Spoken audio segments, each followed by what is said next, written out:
as Kyle's first Hispanic alderman from 1965 to 1972, he was instrumental in delivering critical services like sewer lines and street lighting, projects we now take for granted, but which transformed everyday life at that time.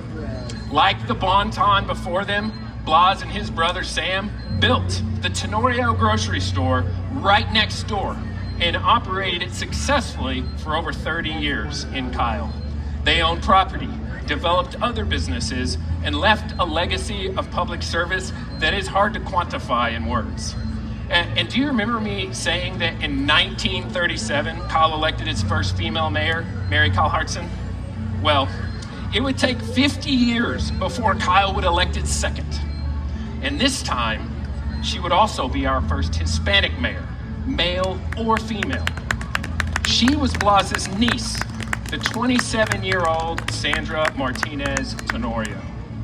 Sandra won her election by a wide margin. And for the first time ever, she would serve on the first city council with an Hispanic majority. With all of these firsts, you would think that she would revel in the attention. And to be sure, she was asked about these things constantly in the newspapers. But this was her first interview from 1986. When asked about being the first Hispanic this and the first Hispanic that, her answers were incredible. It seems to be significant to a lot of people, she said, but it really isn't significant to me. To me, it's more important to make progress with the city. She would go on to talk about how the council being diverse didn't mean they formed voting blocks based on racial lines. It simply meant that democracy in Kyle was finally working in a more inclusive way.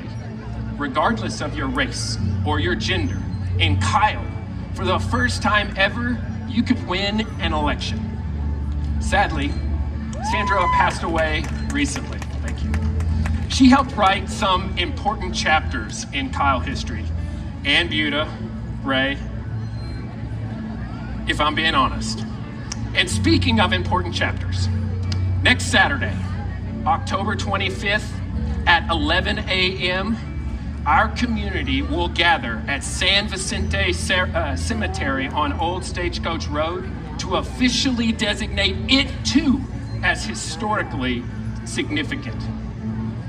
I hope you will join us as we unveil the new Texas Historical Commission marker honoring the Mexican and Mexican-American families who helped to shape the early history of Kyle and Hays County.